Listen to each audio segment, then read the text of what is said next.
I'm Brian. I'm 75 years old. What I'm about to tell you could save you from the kind of pain that stays with you for decades. My wife's final words shattered my life and revealed the truth I ignored for 41 years. My wife Rebecca and I were married for 41 years. 4 decades, 1 year. That's 14 to 965 days, give or take. I know because I've counted them since she's been gone. And for most of those days, I convinced myself I was doing everything right. I was loyal, hardworking, present. I thought that's what mattered. I thought I was winning at marriage. I wasn't. Here's what they don't tell you about building a life with someone. You can construct an entire world together, a house, children, routines, traditions, and still miss the person standing right beside you. You can memorize their coffee order, but forget to ask about their soul.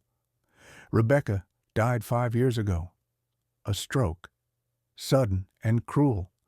One Tuesday, she was organizing the pantry, humming that song she always hummed.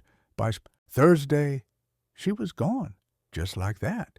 No warning, no time to prepare, but in those 48 hours between life and death, between the hospital machines and the impossible decisions, she squeezed my hand and whispered 9 words that haunt me every single morning when I wake up. She said, "Peter, I needed you to see me. You never saw me." I told her I did.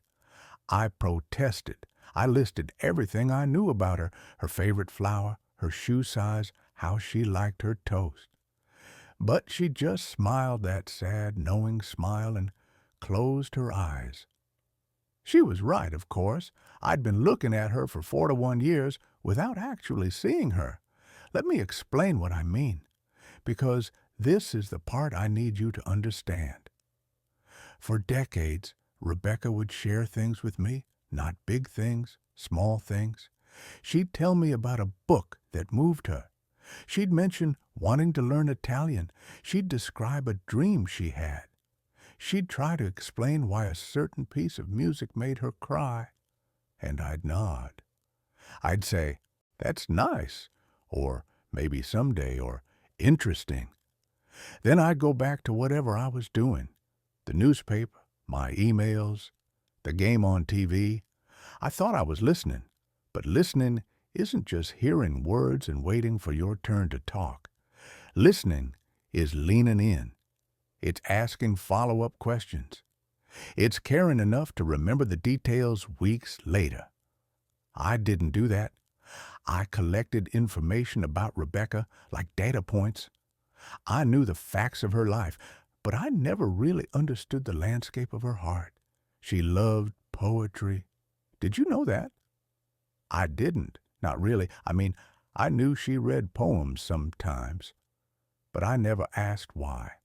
I never asked which poet spoke to her or what she found in those lines that she couldn't find anywhere else. I never asked her to read one to me. She wanted to volunteer at the animal shelter. She mentioned it dozens of times over the years, and every time I had a logical reason why it wasn't practical. Too far away, too time-consuming. What about the mess? What about germs? I wasn't trying to control her. I just thought I was being sensible. But what I was really doing was dismissing something that lit her up inside. I was prioritizing my comfort over her joy. Here's the thing about marriage that nobody tells you. It's not the fights that kill it. Arguments are at least proof that you're both still engaged, still caring enough to disagree.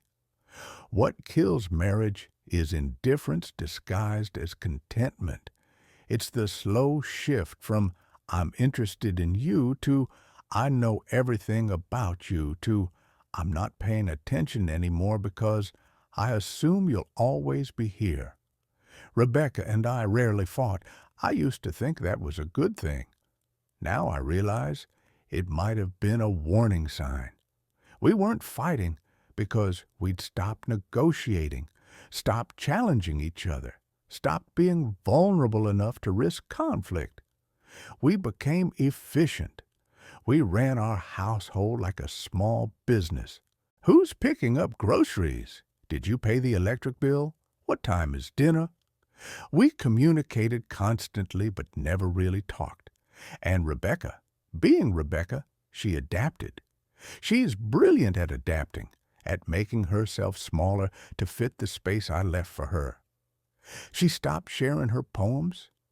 She stopped mentioning her dreams. She stopped trying to pull me into her inner world. She found friends who cared about the things I didn't. She joined a book club. She took watercolor classes alone. She built a whole life that I knew almost nothing about because I never asked. We lived together, slept together, ate meals together, but we were alone in all the ways that actually matter. I didn't notice, or I noticed and told myself this was normal. This is just what happens when you've been married for decades, right? The intensity fades. You settle. You become comfortable. But comfortable is just another word for numb. When Rebecca had the stroke, everything shattered. Suddenly, I was forced to see everything I'd been ignoring. As I sat in that hospital room holding her hand, watching her fight to breathe, I started remembering all these moments I'd dismissed as insignificant. Like the time she tried to tell me about her grandmother, about the stories she wished she'd recorded before it was too late. I'd been half listening, distracted by a work email. She'd stopped mid-sentence, and I hadn't even noticed. Or the Christmas she gave me that framed photo of the two of us from our wedding day, and she'd written on the back, "Remember when we were curious about each other?" I'd hung it in my office and never once thought about what she was really saying, or the 1,000 times she'd reach for my hand and I'd unconsciously pull away because I was focused on something else, something that seemed important but probably wasn't. In those final hours, I asked her what she needed, and you know what she said? She said she needed to know that I'd really seen her. Not the version of her I'd created in my mind, not the role she played in our life together, but her, the person she actually was. So I tried. I sat there, and I told her everything I could remember, but the gaps in my knowledge were devastating. I didn't know her favorite childhood memory. I didn't know what she was most proud of. I didn't know what she was afraid of, or what she still hoped for, or what she wished I'd understood about her. 41 years, and I couldn't answer the simplest questions about the woman I'd promised to love. After she died, I found notebooks, dozens of them, filled with her thoughts, her observations, her internal life. And reading them was like meeting someone new. She had anxieties I never knew about. She had joys I never celebrated. She had questions about life and meaning and purpose that she'd stopped bringing to me years ago because I'd proven I wasn't interested. In one entry from about 10 years ago, she wrote, "I told Peter today that I've been thinking about what legacy means, about what we leave behind. He said, 'That's morbid,' and changed the subject. I wasn't being morbid. I was trying to tell him I feel invisible. I was trying to say I need to matter in a way that goes beyond just being his wife. But he didn't hear that. He never hears that. I was right there, in the same room, and I completely missed her. Here's what I've learned, and I'm begging you to hear this.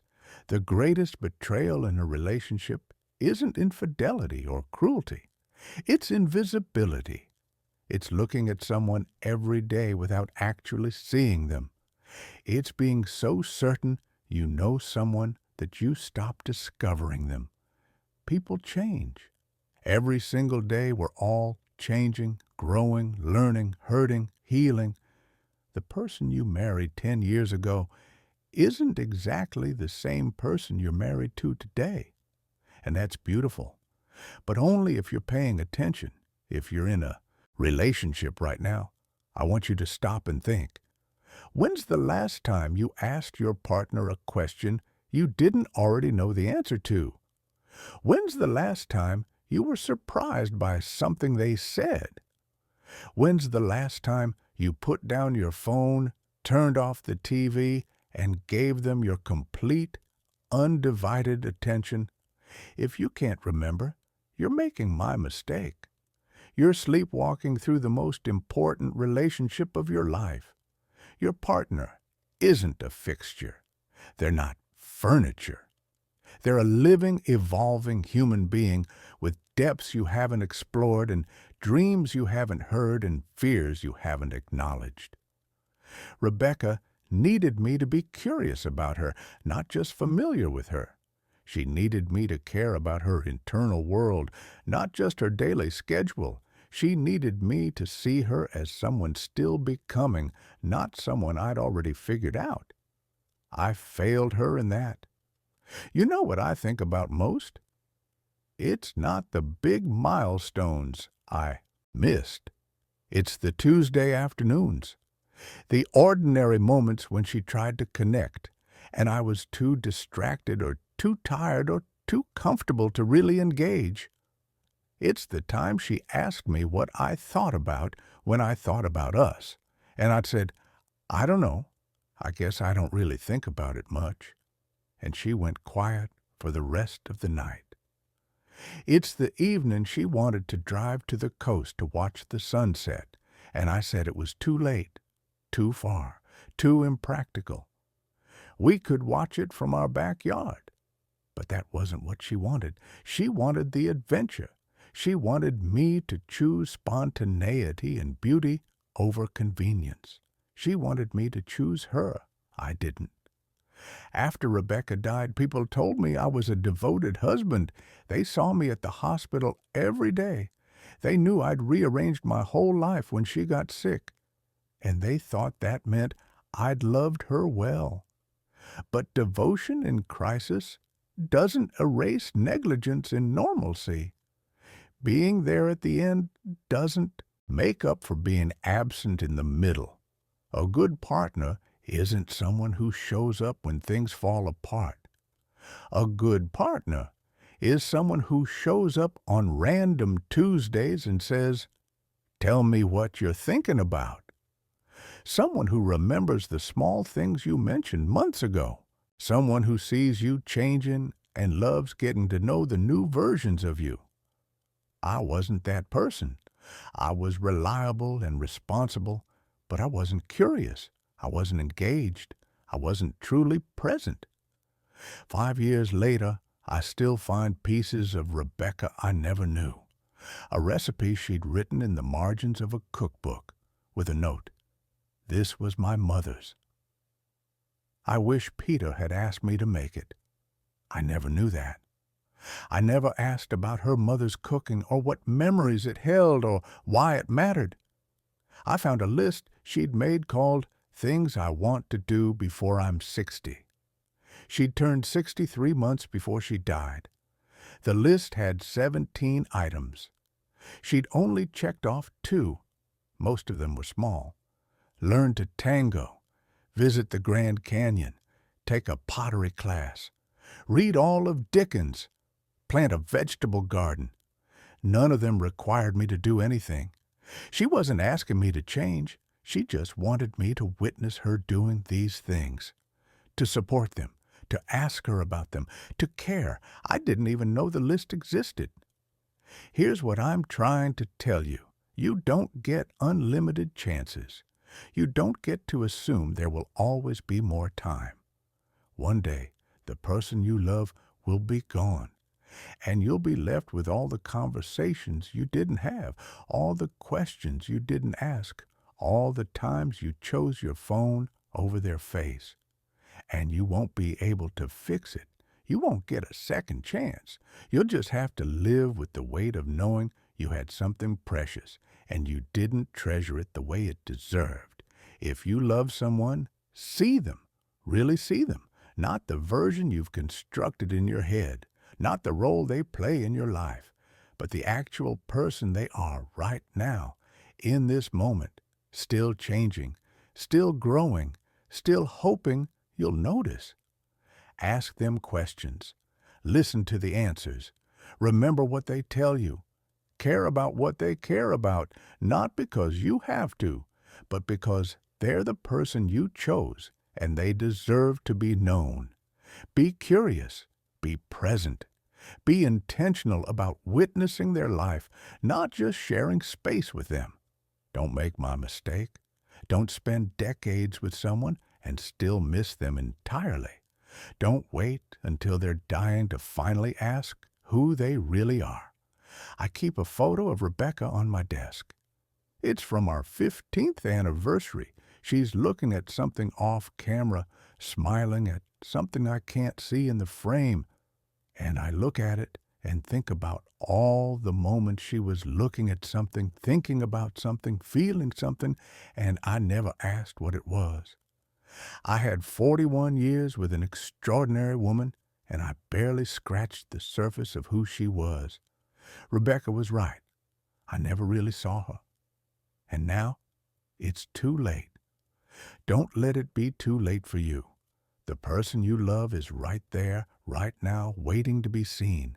Actually seen, not glanced at, not assumed, not taken for granted. See them before you can't anymore. This channel features people like me sharing the lessons we learned too late, hoping you'll learn them in time. If this resonated with you, subscribe and turn on notifications. And if you got a story, something you've learned that might save someone else from regret, there's a form in the description below. Fill it out. Maybe your story will help someone see what they've been missing.